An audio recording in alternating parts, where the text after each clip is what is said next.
milking today 2,000 cows 3 times a day. The dairy across the street, they were milking 1,900 cows twice a day.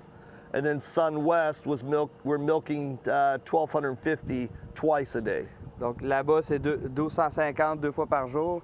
1900? 1900 ici 2 fois par jour, puis ici 2000 3 fois par jour. So this facility here is owned by Karen Tate, and then the other facility is owned by Kimberly Jaritsma. Those are the 2 daughters that are still here in California that are operating these 2 sites with me. Donc la ferme ici est opérée par 2 sœurs ici, puis l'autre site, c'est Karen ici et Kimberly à l'autre site, et puis Danny aussi qui est notre présentateur. He's asking why 3 milkings and 2 milkings there and 2 milkings there. So across the street was 3 milkings. They're on a 40-stall rotary. Here we're a 50-stall rotary. Down there it's only 24 machines, a pair bone, and we cannot milk any faster. The weak link is the milk barn. Fait que c'est pas assez rapide pour faire 3 traites vu que c'est un salon de traite au lieu de... Yeah. For us, 3 times a day, just more efficiency, youthful udders, and things like that on the cow. You get hopefully another 10% more of milk, but we just can't do it down there. I'd love to do it. We do milk the fresh cows down there 4 times a day, but that's it. That's all we can fit through the barn. Dans le fond, il aime pourquoi le 3 traites, c'est pour aller chercher 10% de plus de lait, puis aussi avoir des pies moins volumineux. Puis il adorerait ça, faire ça là-bas, mais la capacité du salon de traite, il n'est pas capable de le faire. Par contre, ce qu'ils font, c'est qu'ils vont tirer le groupe de fraîches 4 fois par jour pour pallier à ça. So when I came over in 95 on this side here, in 2000, we were milking 900 cows on this site. The other 3 dairies, all of their calves, heifers, and everything came to this site here. So we were maxed out for animals per acre that we could have. Donc en 2000, ici, il y avait 900 vaches uniquement, mais tous les veaux de toutes les autres fermes qu'il y avait, ils venaient ici. Fait qu'ils étaient à capacité maximale d'animaux par acre que la loi leur permettait. Donc c'est ça. Fait qu'il était à how many per, yeah. About 7 animals, 8 animals per acre. Entre 7 et 8 animaux par acre qui ont le droit. So what we decided to do was the heifers, we need them of course for tomorrow's milk, but they were actually sitting in our inventory that we could actually make money off of a milk cow. So what we did was we started by sending off all of our heifers about 5 hours away from us in a truck, and they were off-raised. So they would go about 6 months old, they would raise them there, they'd breed them, and then they would come back 2 months prior to calving. That was the first initial push to get animals off, to get this permit up from 1,200 cows to 2,000 cows. Were they still in the state of California? No, they were in Nevada. Okay. Donc, à un moment donné, là, ils ont dit qu'est-ce qu'on peut faire pour mettre plus de vaches sur le site principal. Donc, ils se sont mis à partir de l'âge de 6 mois à envoyer tous les veaux, tous les sujets de remplacement au Nevada, à peu près 5 heures ici.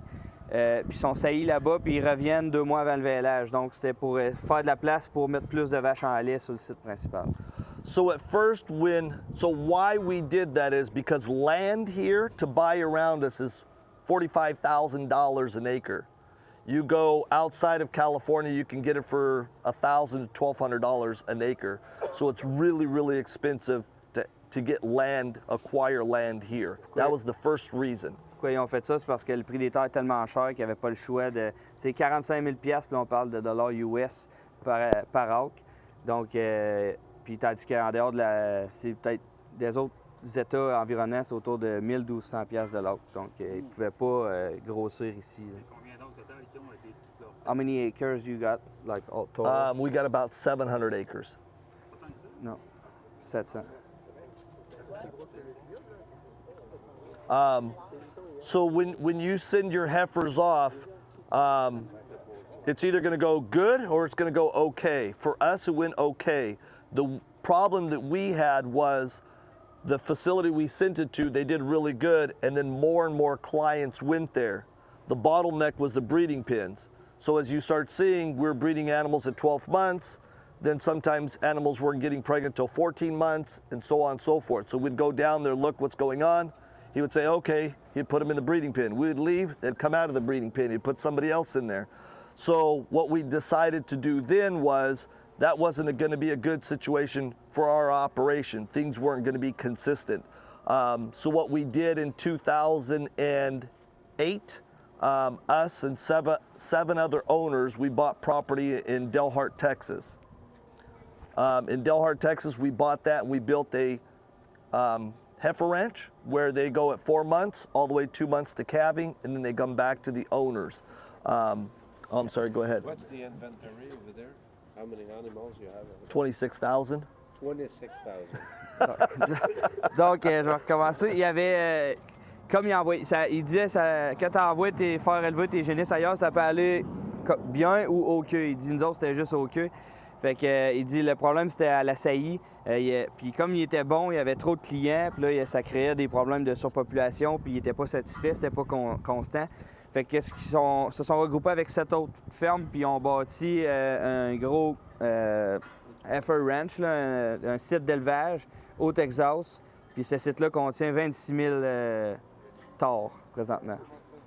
So in Ils partent à 4 mois, puis ils reviennent 2 mois avant le vélage. In Delhart, we bought land there for $1,000 an acre. There was 7 owners.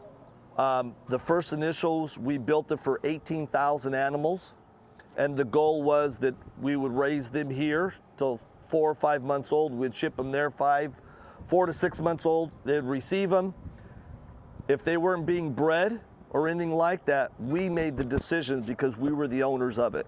So we got 7 people that had like minds, where they were all dairymen.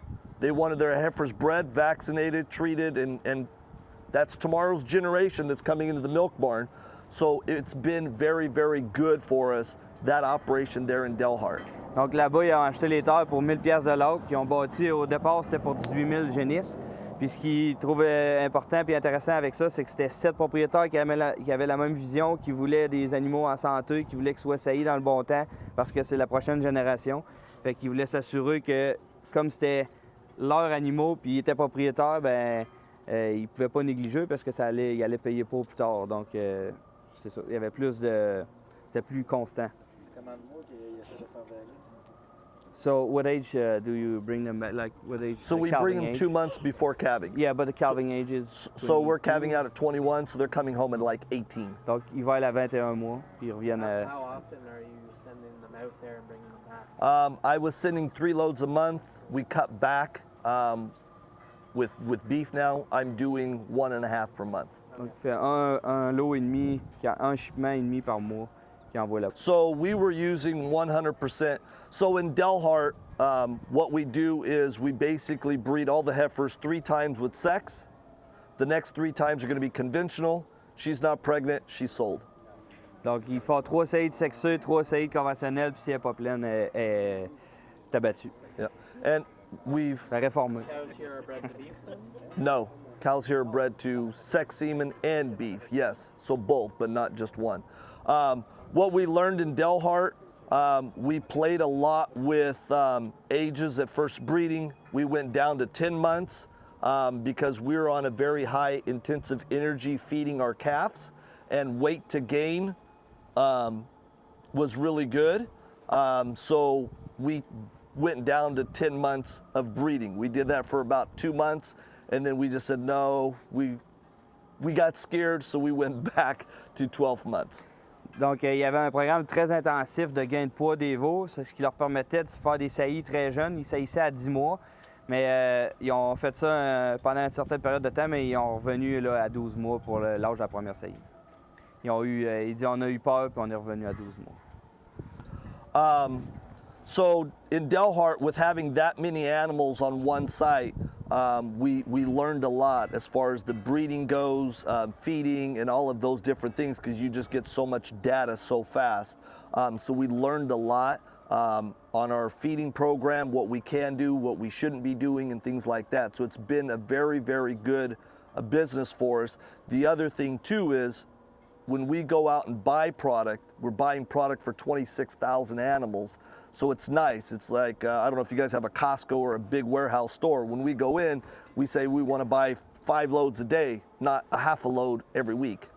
Donc, deux avantages de ce site-là, c'est qu'ils ont appris beaucoup parce qu'ils ont beaucoup de données rapidement, fait qu'ils sont capables de faire des ajustements sur leur programme d'élevage, leur programme d'alimentation, tout ça. Puis aussi, bien, la capacité d'achat, la masse d'avoir un si gros groupe, bien, ça leur donne un pouvoir de négociation pour les prix, puis c'est ça. And to feed them in Texas, feeding, cost of raising, all in, was cheaper than we could feed them with just a truck here.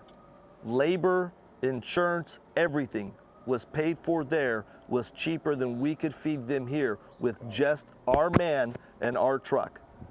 Fait que c'était pas mal moins cher pour eux autres là, de faire élever là-bas à cause des coûts d'élevage. Ben, les coûts d'élevage étaient moins hauts à cause de la main-d'œuvre, les assurances. So roughly, What's the raising cost? the raising cost over there is what, 50% less than here, or? It's creeping up now, but it was probably 35-40% cheaper to feed them there.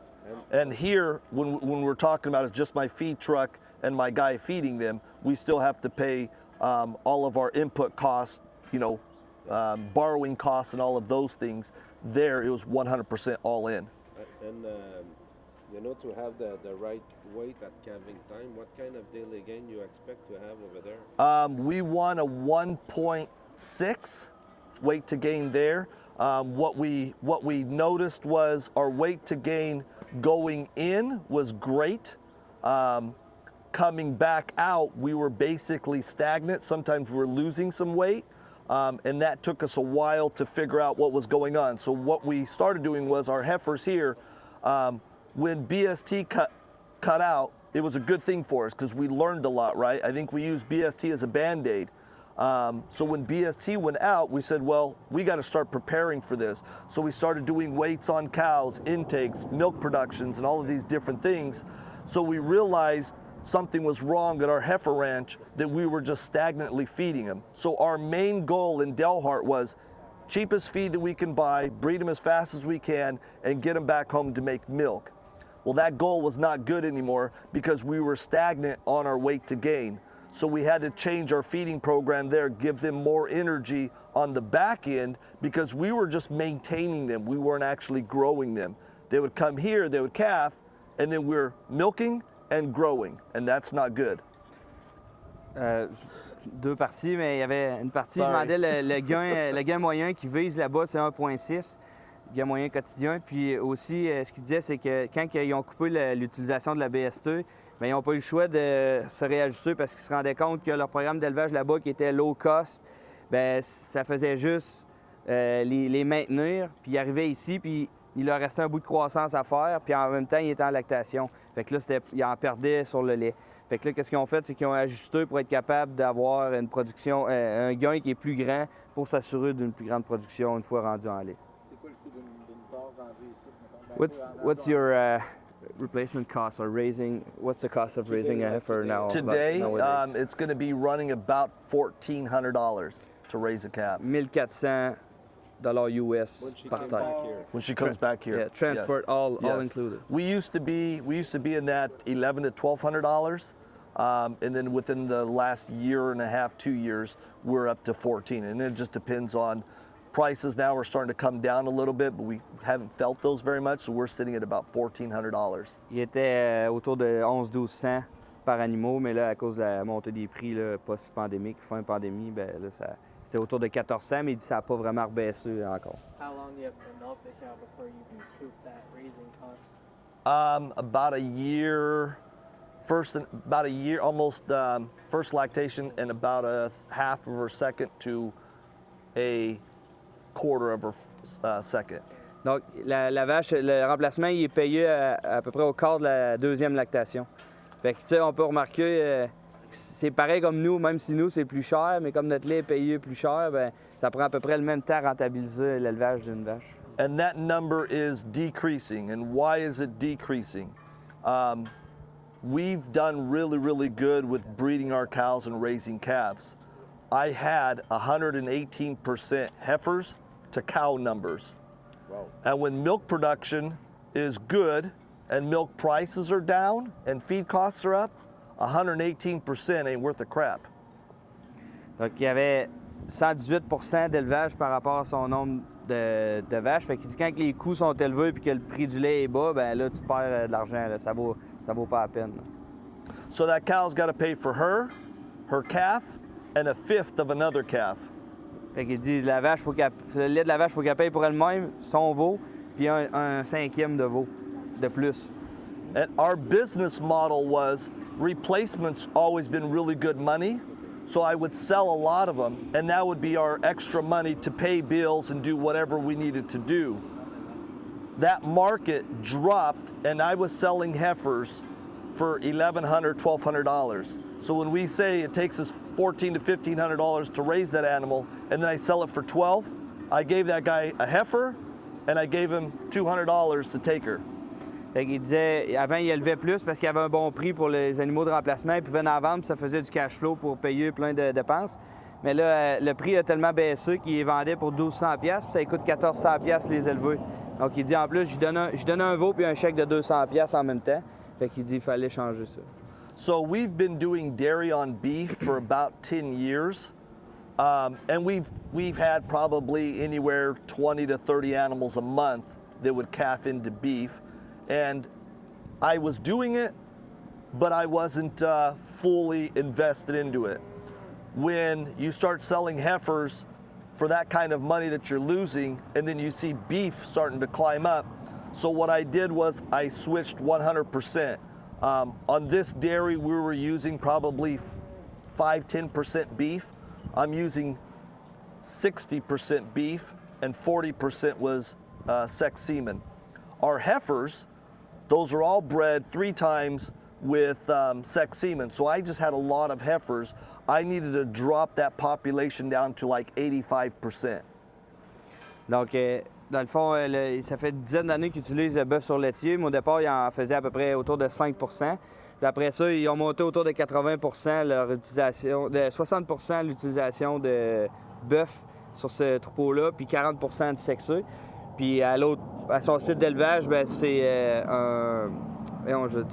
trois saillies de sexueux. Donc, il y avait encore trop de femelles. Donc, il fallait qu'il baisse sa population à 85 % de qu'est-ce qu'il y avait. Donc, il fallait qu'il réduise sa population pareil, même avec une stratégie à 60 % de bœuf ici. So as we sit today, I have 85% heifers. I already dropped them down. So that goes back to how many animals do I ship? I used to do 3 loads a month. Now I'm only doing 1.5 per month going into Texas. That's the reason why. Donc, il a réussi à baisser. C'est pour ça qu'il a envoyé moins de veaux là-bas, qu'il en envoyait 3 shipments par mois, mais là, il est revenu à 1,5 parce qu'il a réussi à baisser son élevage. J'essaie de viser comment la lactation, genre, son activité, la longévité. La moyenne. What's the average lactation per cow? Like, and what's your goal and what's your So average? our average right now is 3.8 lactations. So we do have an older herd. I only have about 21% first lactations. I used to run 28%. Donc, il est à 3,8 lactations par vache en moyenne, puis il y a un troupeau qui est quand même assez âgé. Il est juste à 21 % de premier veau, puis il était à 28 avant. So what we're doing now is we're breeding 60% of our heifers, or excuse me, our herd into beef. Now, instead of having 10, 20 of them a month, I'm having anywhere from 150 to 200 of those a month. I sell majority of those at day 1, and then I do keep a small percentage of them home to feed them the feed that the cows do not eat. Donc, il y a son 60 %, ça représente 150-200 veaux par mois de boucherie, puis il vend à journée 1, sauf qu'il en garde pour manger tous les refus de tous ces autres groupes. Il s'en garde une certaine partie pour ça. What the breed of the beef do you use? Is it all Angus? No, it's Wagyu, 100%? 100%. Donc, c'est tout Have du you guys Wagyu. ever eaten Wagyu? Yeah. Oh, good. So we got into the Wagyu. It really, really took off.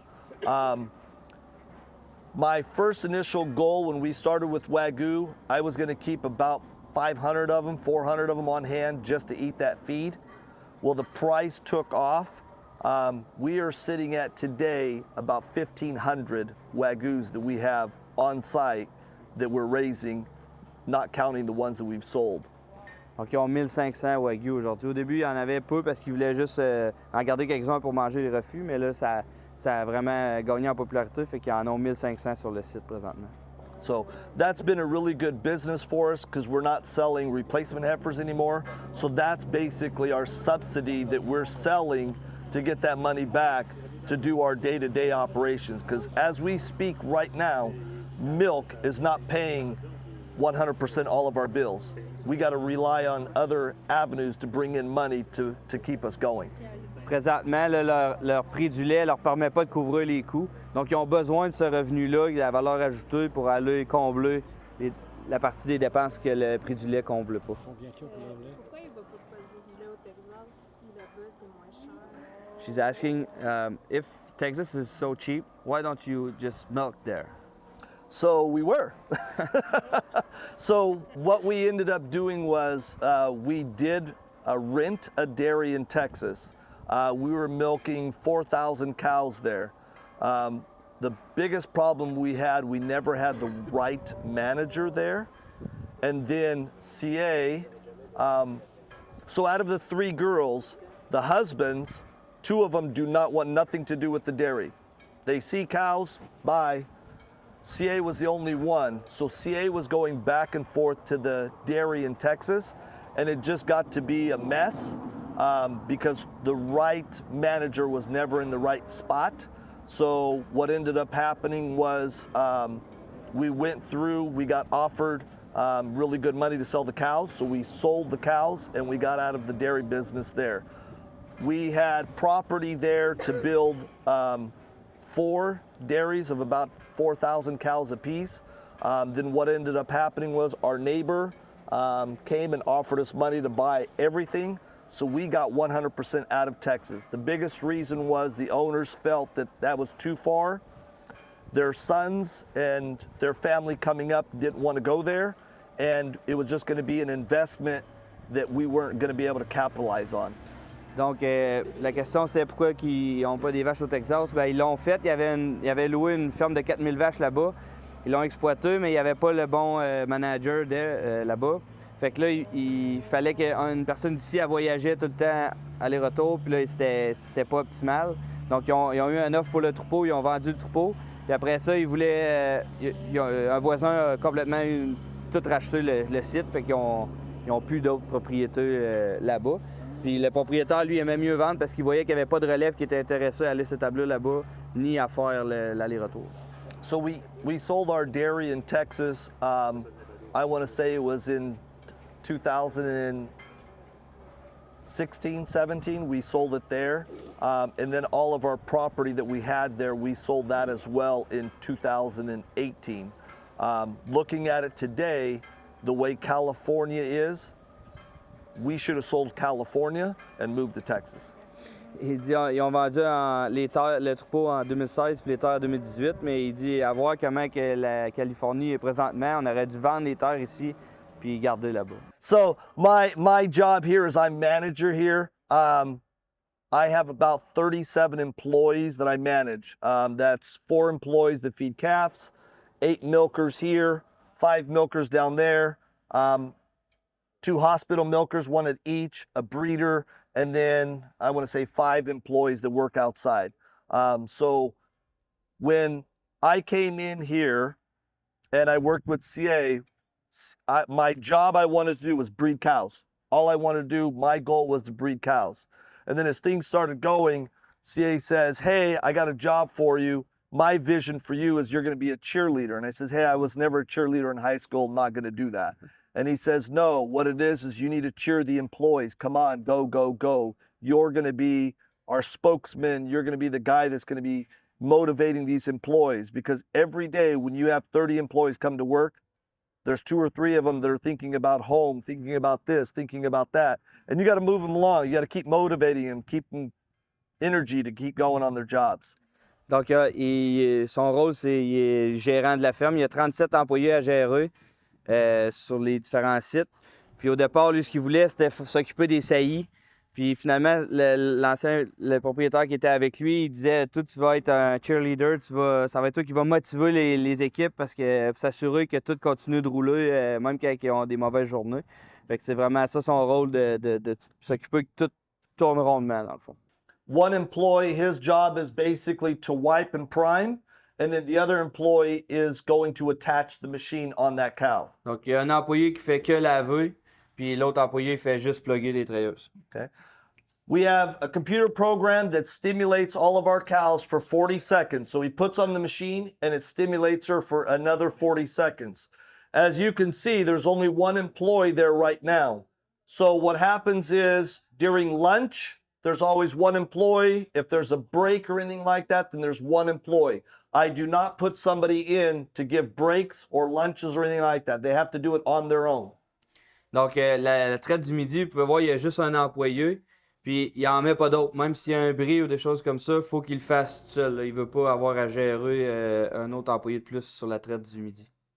So the beginning of this year, we remodeled the milk barn. We put new milking equipment on it. The reason for that is when we first put the milk barn in, we did not have any daily weights of milk weights.